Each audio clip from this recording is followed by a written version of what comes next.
Thank you so much, everybody. Thank you. I am thrilled to be back with my friends at Singularity University, South Africa, in an environment that feels so real that it's actually real. We are now in this new world of hybridized experience. And the reason we're in this crazy new world is because of this pandemic that's changed all of our lives. And as many of you may know, I have been at the forefront of asking tough questions from the very beginning about how this terrible, terrible pandemic began. I'd like to start my remarks today by taking us back before late 2019, but in late 2018, when I was invited to give a keynote talk at an academic summit at the university in Wuhan. And I definitely believe that we all need to learn to get together in this world. I'm a big believer of improving relations between the United States and China. And so I asked the academic organizers of the conference whether I could have a guarantee of freedom of speech, because I knew the issues that I was going to be discussing were sensitive. I was given those guarantees. I flew to Wuhan. The morning when I was prepared to give my talk, these men in black suits came to my guest house and told me my talk had been canceled. There's a much longer story. But what happened was the academics were trying to do something they believed in, foster a dialogue, and the political commissars in the university shut it down. Because of that experience, I knew that Wuhan was a very sophisticated town. And so when in January of 2020, I started hearing these reports, like we all did, of this virus and this viral outbreak in the Wuhan seafood market in Wuhan, it all sounded a little suspicious to me, because there were many people who thought that this market was in some Chinese backwater where there were a bunch of people who didn't know anything about anything. But it turned out, and certainly I knew, that Wuhan is a very sophisticated, wealthy, highly educated town where there are a bunch of really smart and really committed people. So that made me really ask a question, well, is this market origin story real?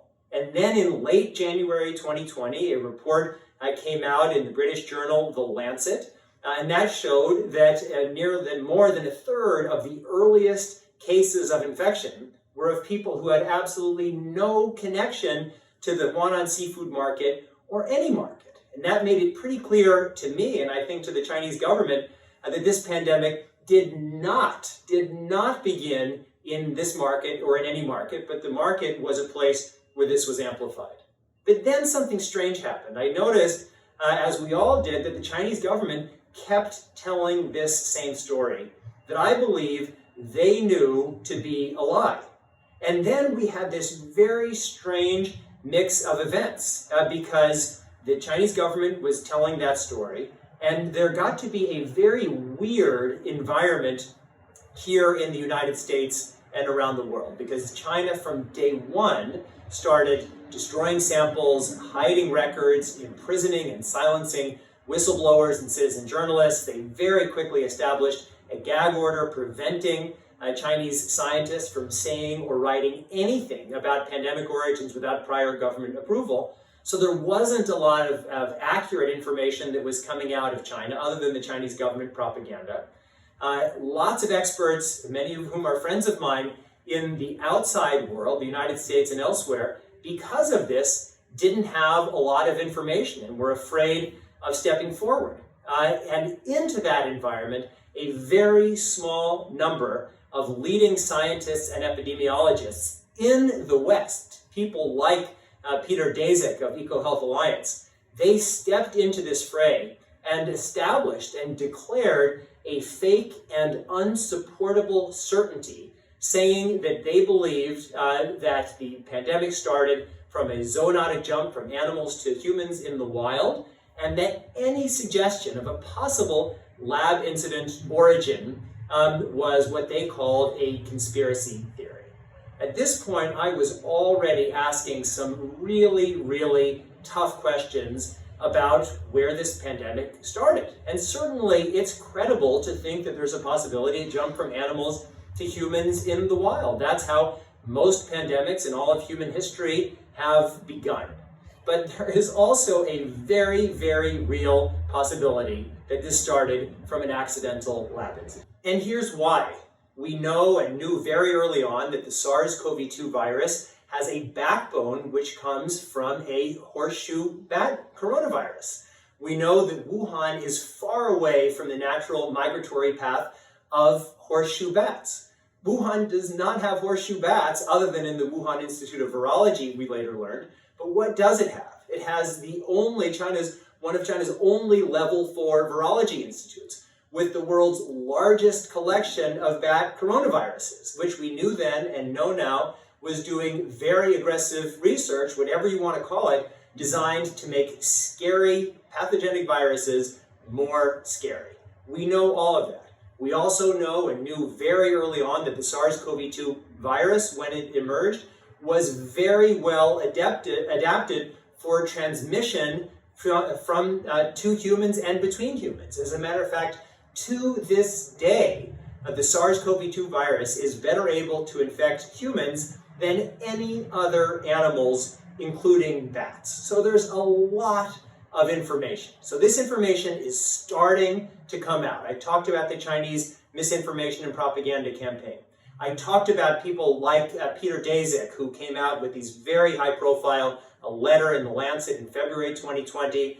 There was a scientific paper in Nature Medicine that was equally, in my mind, shamefully distorting, that came out in March of 2020. And what else did we have at that point? We had President Donald Trump as the President of the United States, not just in this area, but in every area, spewing out lies. Donald Trump, even if you support him, was and is a pathological liar. And because of that, because there were so many thousands, even tens of thousands of proven lies that were coming out of Donald Trump's mouth, the media in the United States and around the world shifted the way that it covered pandemic origins and really everything else. Because in the old days, it was what I called he said, she said journalism. So-and-so says X, so-and-so says Y, and that's how you get a multiplicity of voices in the media. When you have Donald Trump saying things like so-and-so is an axe murderer that are entirely made up, if you have he said, she said journalism, the way that it works is, well, Donald Trump says so-and-so is an axe murderer, and so-and-so says this person is not an axe murderer. And then it turns out you have 4 or 5 days of a debate about, is so-and-so an axe murderer, until someone says, why are we having this conversation at all? This entire thing is asinine. And so the media shifted from he said, she said to here's what Donald Trump said, and here's why it's probably a lie. And in most cases, that was a good way to do journalism. But in this case, it was actually quite dangerous. Even a broken clock is right 2 times a day, at least an analog clock.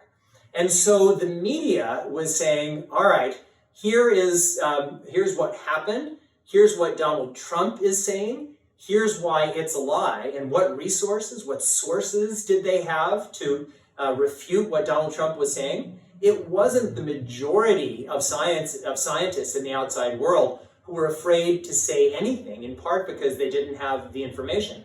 It was this very small number of conflicted, and I say conflicted because some of them, many of them, had long-standing professional relationships with the Wuhan Institute of Virology, and also conflicted because they were protecting the entire field of virology. Because if it should have been or should be discovered that the pandemic stems from an accidental lab incident, as I've written before, that has the potential to do to virology what Chernobyl did to nuclear science. So there was a lot at stake. And many of these scientists, I'm sure, these small number of conflicted scientists felt, well, if it's a natural origin, that supports our efforts to slow climate change, to slow the destruction of natural habitats.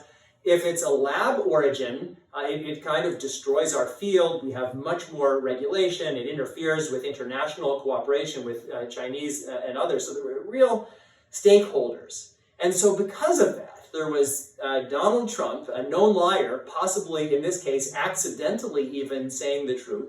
There were these credible sources saying, no, we know it's natural origin. The popular media picked up that story and ran with it. And the scientific journals also failed in this effort because rather than ask the tough questions, they basically suppressed the kind of dialogue we needed. So all of last year, I was fighting this fight. I am a Democrat, I'm a progressive, I was a fierce opponent of Donald Trump.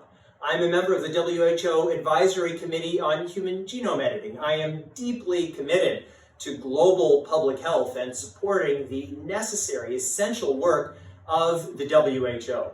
But when I looked at this information in January of 2020, it all looked wrong.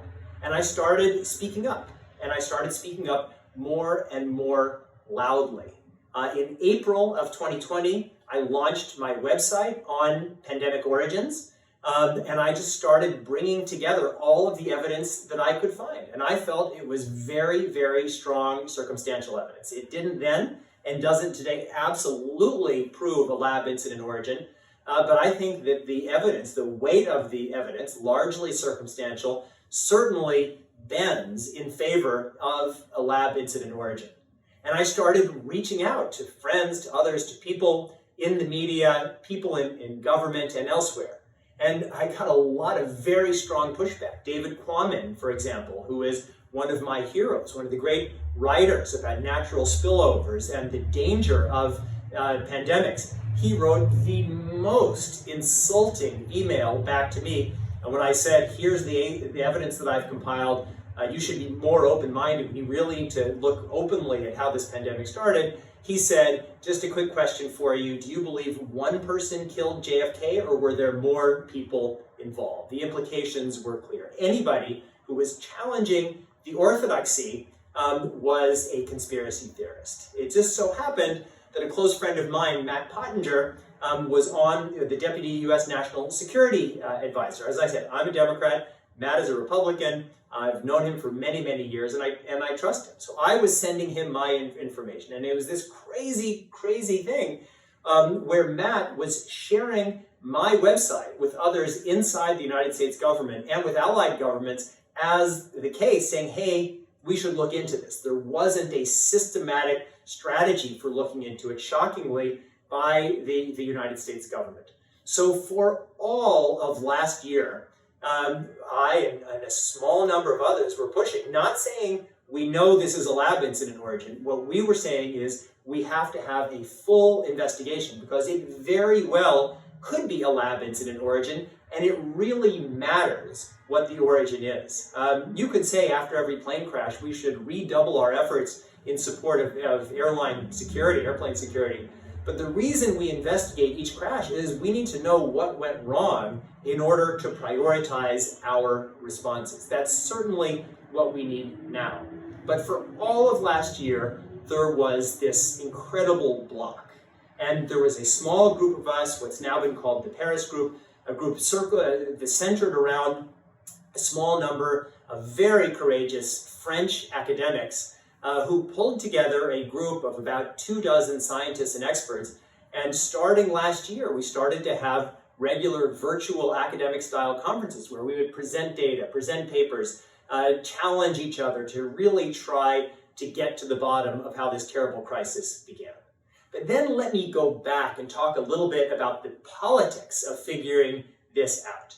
In the early days of the pandemic, I described the information environment, but there were some really courageous leaders who started to say, hey, we need to have a full investigation into pandemic origins. One of those was the Australian Prime Minister, Scott Morrison. And in early 2020, Scott Morrison said, we need a full investigation, and I and Australia are going to bring this request to the World Health Assembly, which is the governing body overseeing the World Health Organization. When he made that announcement, China immediately smacked down, began to punish Australia to deliver a lesson to every other country. If you ask tough questions, you will be punished. China established trade sanctions on all kinds of Australian exports, really important Australian exports to China, in order to punish Australia. But Scott Morrison continued. He brought this idea to the World Health Assembly in May of 2020. But what happened at the World Health Assembly?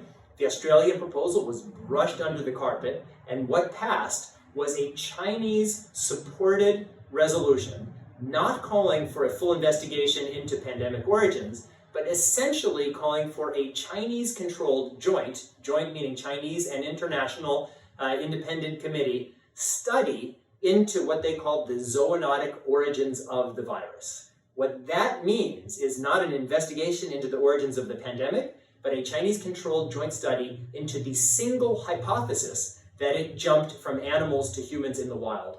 Why? Because if it jumped from animals to humans in the wild, who could blame China? So this resolution was deeply concerning. Then the terms of reference were negotiated for this joint study between the World Health Organization and the Chinese government. And it was confirmed, as it was in the resolution, that China would have veto power over who got to be a member of this international committee. And it was determined that China would not be required to provide raw data to these international experts, but would only provide its conclusions based on its own analysis of its data, really, frankly, or whatever else arrived at the right conclusions in my view. So I was really, really shocked, and so I started to speak out very publicly about the deep and fundamental, in my view, fatal flaws of this process, which wasn't an investigation into the origins of the pandemic. And China was, in fact, should have been investigated about origins, at least the possible lab incident origin and the absolute certainty of what I believe is a criminal cover-up by the Chinese authorities. So that was all deeply distressing. I was writing, I was in close touch with people, friends at the WHO, expressing my concerns. And then something really terrible happened. In early 2021, this international expert committee, independent committee, went to Wuhan for this joint study. They spent 2 weeks in quarantine, and then 2 weeks on, really it was a chaperoned study tour controlled by the Chinese. At the end of those 2 weeks, they had a press conference in Wuhan where Peter Ben Mbarak, who was the head of this international committee, he said that this committee believed that a lab incident origin was, quote unquote, highly unlikely and didn't deserve to be investigated. I was stunned. I couldn't believe it. There was no possible way that the evidence supported that conclusion. And so what I and other members of the Paris group did, I went to these other experts and I said, we need to take this process public. And that led to the publication of our 4 open letters that have been published in pretty much every major newspaper across the globe, raising the possibility of a lab incident origin, providing a treasure map of where investigators can and should look, and calling for a full investigation. And this process has just been insane over the course of this year because I'm actually thrilled about this. After a year of feeling like we were all shouting into the wind, the world has started to shift. And leaders, including President Biden and others across the globe, are recognizing that a lab incident origin is a very, very real possibility and must be fully investigated. It's no surprise, although it's a tragedy, that China has absolutely said that it refuses to allow this kind of investigation. One of the great heroes of this entire effort has been Dr. Tedros Adhanom, my friend, the Director General of the World Health Organization, because when 3 days after this Wuhan press event, he said we need to investigate all hypotheses, including the lab incident. When the report of this joint committee came out on March 30th, he said we need a full investigation. He's called for phase 2 of this process to include access to all relevant raw data, a full audit of the labs in China. China has condemned me personally from the podium of the foreign ministry in Beijing. They have now turned on Tedros. They are condemning him. And so where are we now? China has made clear that it will block any investigation. The rest of the world needs to demand a full investigation. So certainly in the United States, I'm in close touch with a number of people in the United States Senate and elsewhere, and I believe the next steps are, number one, to support a continuation of the Biden 90-day intelligence review indefinitely. We need to keep digging. And number two, we need to establish in the United States, and I think in other countries around the world, bipartisan or nonpartisan COVID-19 commissions digging at what went wrong, not just COVID origins, what went wrong more broadly, and how do we fix our biggest problems. Internationally, we need to support a second phase of this WHO-led study along the lines of what Tedros has articulated. As a matter of fact, I talked about Peter Ben Mbarak in February 9th in Wuhan, saying that a lab incident origin was quote-unquote extremely unlikely and shouldn't be investigated. It turns out, by his own admission, he was lying. It's insane. He was lying. He thought it was likely, possibly likely, at least one manifestation, and it should be investigation, but he did a backroom deal with the Chinese. I've called publicly for Peter Ben Mbarak to be fired and for all of the members of this committee to lose their appointments. But we also need a full international investigation through some mechanism that the Chinese authorities can't block. And so if they have blocking power through a World Health Organization process, we need to do something through the G7, through the OECD, or some other mechanism. Finally, what we need to do, like earlier generations did in 1944 and 1945, when they realized that the world was broken, they realized that World War II was a manifestation of how the world was broken and not organized properly.